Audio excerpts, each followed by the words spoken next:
hadapi dia bahasa Al-Quran itu la khaufun alaihim wa la hum yahzanun, tidak takut menghadapi kewajiban masa depan dan tidak pernah menyesal atas pengorbanan yang dia lakukan masa lalu.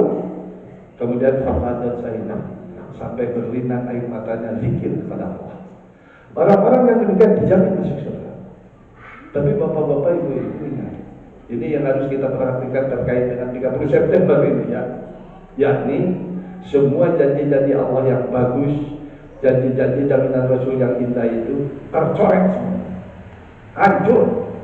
Kita tidak bisa masuk surga dengan sholat yang khusyuk, tidak bisa masuk surga dengan zakat yang baik, tidak masuk surga dengan macam-macam bacaan Al-Quran yang indah-indah itu, tidak masuk surga lantaran dengan menjaga kehormatan diri. Semuanya tercoreng. Apabila kita salah memilih pemimpin. Jadi berhadapan dengan tahun 24 itu harus hati-hati, jangan salah memilih pemimpin. Sebab kesalahan memilih pemimpin, maka jaminan-jaminan Allah untuk Bapak Ibu masuk surga tercoret semuanya. Kalau dalam bahasa komputer itu di-delete. Itu hancur. Nah, padahal memilih pemimpin Bapak itu kan cuma 2 menit masuk TPS, tapi menghancurkan ibadah Bapak yang 60-70 tahun itu. Na'udzubillahi min. Dan hati-hati. Bahasa Al-Qur'annya tegas. Basyiril munafiqin bi anna lahum adzaban alima. Ancam oleh Muhammad terhadap orang-orang munafik itu. Apa ancamannya? Bi anna lahum adzaban alima. Mereka akan mendapat siksa yang sangat berat. Siapa orang munafik itu? Ciri-ciri orang munafik di situ tidak digambarkan sebagai orang yang tidak sholat. Mereka sholat, mereka puasa, zakat, naik haji, malah gelar keagamaannya. Kalau menurut siapa itu Maududi itu gelar keagamaannya tinggi. Munayat itu bisa jadi doktor andasnya, doktor, profesor gitu. Gelar ilmu keagamaannya kiai, haji gitu. Apalagi di Sunda itu ajungan gitu kan. Jadi punya gelar keagamaan yang tinggi. Tapi bahasanya di situ mereka semuanya masuk kategori munafik. Apabila alladzina yattahiduna kafirina auliya min dunil mu'minin. Bila mereka memilih orang kafir sebagai pemimpin. Di dalam bahasa Arab itu Pak ada ini nih. Ini contohnya. Ini bisa dimakan. Jadi kalau saya memegang ini, tidak memegang ini, itu dalam bahasa Arab pakai goero. Goero itu gini. Jadi saya pegang ini, tidak memegang ini. Tapi kalau saya memegang ini sambil menjatuhkan yang ini, maka istilahnya minduni. Minduni itu melecehkan kata sesudahnya. Contoh, innallaha la yaghfiru ayyushraka bihi wa yaghfiru ma duna dzalik. Allah tidak memberi ampunan terhadap orang musyrik, tapi memberi ampunan kepada dosa yang lebih rendah dari musyrik. Kalau dosa lebih rendah dari musyrik masih diampuni, tapi kalau dosa musyrik layak dulu, tidak akan diampuni. Nah di sini bahasanya minduni. Alladzina yattahiduna al-kafirina awliya min dunil mu'minin. Manusia munafik adalah manusia yang menjadikan orang kafir sebagai pemimpin dan dia melecehkan orang-orang mukmin. Malah kalau di dalam, kebetulan saya 2 hari yang lalu membaca lagi ini tafsir Jalalain. Biasanya Jalalain itu dulu waktu kecil belajar baca kitab itu ya Jalalain kalau tafsirnya. Di Jalalain itu bahasanya itu intahana mukmin bid'ain ya Allah. Jadi menghinakan orang mukmin karena menganggap kekuatannya lemah.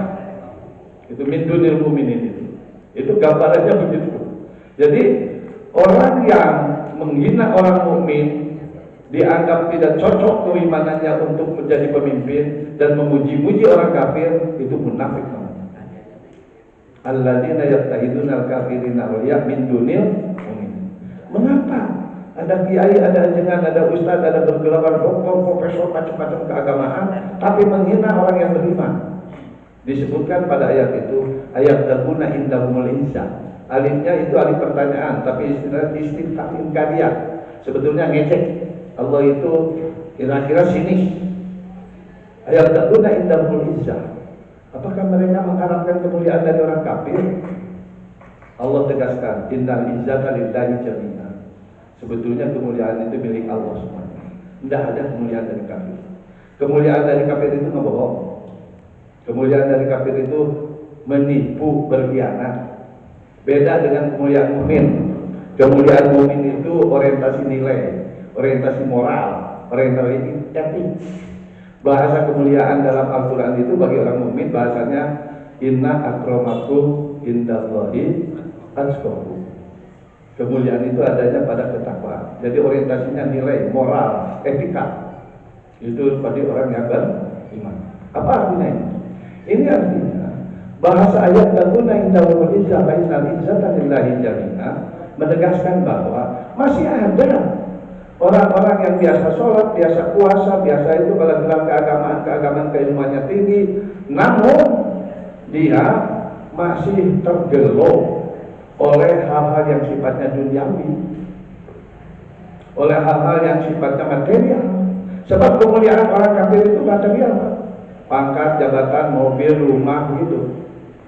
Dan kalau menurut surat Al-Baqarah 207, Al-Baqarah itu surat kedua 207, itu orang yang beriman serius itu justru harus korbannya di situ. Bahasanya begini, wa minan nasi may yashri nafsahu ibtigha'a mardatillah. Sekali lagi ayatnya, wa minan nasi may yashri nafsahu ibtigha'a mardatillah. Dan ada orang-orang yang beriman serius itu yashri nafsahu, menjual dirinya ibtigha'a mardatillah, untuk mengharapkan ridha Allah. Maksudnya apa menjual dirinya? Dia kesampingkan seluruh kepentingan pribadi, seluruh kepentingan apapun yang nempel pada dirinya, kalau harus diperhadapkan dengan ridha. Dia kesampingkan makan, minum, macam-macam pangkat, jabatan itu kalau harus dihadapkan dengan ridha. Saya ingin cerita salah satu kisah sahabat Nabi waktu perang Tabuk. Jadi perang Tabuk itu Nabi rupanya berangkatnya pagi-pagi. Kemudian ada seorang pemuda yang baru datang ke rumahnya itu jam 2 siang. Jam 2 siang. Dan si pemuda itu rupanya sudah kalau menurut kisahnya 2 bulan tidak pulang ke rumah, berusaha di luar. Jadi bayangkan saya sudah usaha 2 bulan, kira-kira datang ke rumah bawa macam-macam lah ya, oleh-oleh macam-macam. Dan kebetulan bunga di tendanya itu ada 2 bunga. 2 bunga yang indah-indah, yang wangi-wangi, yang cantik-cantik, yang sudah menyiapkan segalanya karena suami mau datang. Tenda di Medina. Itu kan panas. Jadi guys dibanjurkan kucai. Sudah dingin lah, kalau sekarang dia sehat lah kira-kira gitu. Apa yang terjadi? Baru mau tiduran dengan 2 bintang itu, 2 bunga indah itu, si bunga yang satu ngomongnya, Nabi tadi pagi pergi untuk berperang. Bayangkan tuh, gambaran ibtigha'a mardatillah, yasri nafsahu ibtigha'a mardatillah. Dia kesampingkan keperluan dirinya, pada dihadapkan dengan mencari ridho, ditinggalkan 2 bunga itu. Dia ambil lagi pelana, kemudian naik kuda menyusul pada Rasulullah SAW. Padahal dia sudah 2 bulan itu berjauhan dengan nyonyanya. Dan nyonyanya itu sudah menyiapkan segalanya untuk menyenangkan yang jadi suami. Tapi tatkala mendengar bahwa Nabi berjuang, tinggalkan itu semuanya. Wa minan nasi may yashri nafsahu ibtigha'a mardatillah. Ada orang yang mengenyampingkan berbagai kepentingan dirinya semata-mata mengharap ridho Allah. Mudah-mudahan jamaah ini semuanya begitu. Mudah-mudahan, amin ya, supaya tidak ada halangan lagi dari surga. Qad nazzala 'alaikum fil kitab. Di ayat seterusnya Allah terangkan, qad nazzala 'alaikum fil kitab. Sungguh telah kami turunkan keterangan berulang-ulang berkali-kali. Nazala itu artinya mudhaf, fi'il tadi mudhaf, artinya berulang-ulang. Kalau nazala turun, kalau anzala menurunkan, kalau nazala turun terus-terusan. Qad nazzala 'alaikum fil kitab. Sungguh kami telah turunkan keterangan di dalam Al-Qur'an. Apa ciri orang munafik, orang kafir itu? Andila samitum ayatillah yukfar biha wa yustahzau biha. Ciri orang munafik, orang kafir itu antidasan itu ayatillah. Apabila Anda memperdengarkan ayat-ayat Allah, yukfar biha, mereka membangkangi ayat itu. Mereka menolak ayat itu. Bukan saja yukfar biha, wa yustahzau biha, mereka memperolok-olokkan ayat itu. Ayat Quran dipermainkan, ayat Quran diperolok-olokkan, ayat Quran dibully. Kamu jangan ngomong istilah Quran dong. Jangan nyebut kafir, jangan nyebut jihad, jangan nyebut khalifah, sebut saja yang lain. Ini orang mempermainkan, memperolok-olokkan terminologi, term-term, diksi-diksi, istilah-istilah Al-Quran. Itu ciri manusia munafik. Apapun gelar keagamannya, kalau dia mempermainkan ayat Quran menurut ayat surat An-Nisa tadi, munafik kategori. An idza sami'tum ayatillahi yukfar biha wa yustahza'u biha. Allah memberi tuntunan pada kita, pada taqulu ma'hum. Anda jangan duduk bersama mereka kalau berbicara masalah kepemimpinan. Hatta yahudu fi hadisin ghairi, kecuali kalau pembicaraan dipisahkan kepada yang lain. Mengapa kalau dalam masalah berbicara masalah kepemimpinan Allah melarang keras bergaul atau bersama-sama dengan orang munafik itu, orang kafir itu? Innakum illa misluhum. Sebab nanti kamu dimisalkan mereka. Bahasa Sunda mah disakompetulkeun. Bahasa sekarang mah di satu kolam katanya. Innakum illa, tapi yang berat Pak, ujung ayat itu. Ujung ayat itu menegaskan innallaha jami'ul munafiqin wal kafirin fi jahannama jami'an. Na'udzubillahi min dzalik. Innallaha jami'ul munafiqin, sesungguhnya Allah akan mengumpulkan orang munafik, wal kafirin, dan orang-orang kafir, fi jahannam, di neraka jahanam, jami'a, dua-duanya. Siapa itu orang munafik? Orang munafik di ayat sebelumnya orang yang memilih pemimpin dari orang kafir. Siapa itu orang kafir? Orang kafir orang yang dipilih. Jadi innallaha jami'ul munafiqin wal kafirin fi jahannam jami'a, sesungguhnya Allah mengumpulkan di negara lu milih dan dipilih. Anu nyoblos dan dicoblos neraka jahanam. Nauzubillahi min dzalik. Saya sengaja sampai kayak ini untuk membimbing kita bersama, bimbingan Al-Quran. Jangan sampai salah pilih pemimpin. Salah pilih pemimpin bahaya. Sholat kita tidak diterima, padahal sudah dijamin masuk surga dengan sholat itu. Baca Quran kita tidak diterima, padahal sudah dijamin bacaan Quran itu akan memberi syafaat pada kita. Iqra'ul Quran, fa innahu ya'ti yaumil qiyamah syafi'an li ashabihi. Baca Quran, sebab bacaan Quran itu akan menjadi syafaat bagi Anda nanti di hari kiamat. Tapi itu hilang itu, karena Anda salah, kalau kita salah mencoblos orang kafir jadi pemimpin. Padahal cuma 2 menit. Bayangkan usia kita sudah 60 tahun, 70 tahun. Saya 75 tahun. Ya sakit-sakit ya. Sakit-sakit bisa. Tapi ibadah kita dari sejak kecil itu hilang. Kalau salah memilih pemimpin.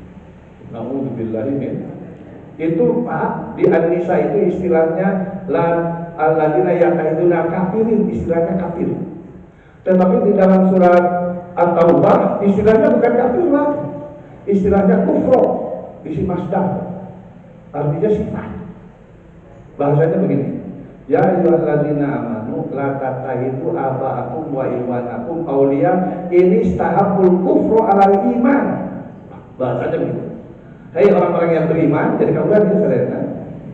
La tattahidu aba'akum wa ikhwanakum. Kamu jangan menjadikan bapakmu sendiri, saudaramu sendiri awliya sebagai pemimpin. Ini istahabbul kufra 'alal iman. Kalau mereka itu lebih mencintai nilai-nilai kekafiran daripada nilai-nilai keimanan. Hari di dia nama kiai haji yang dipilih teh pantas saja.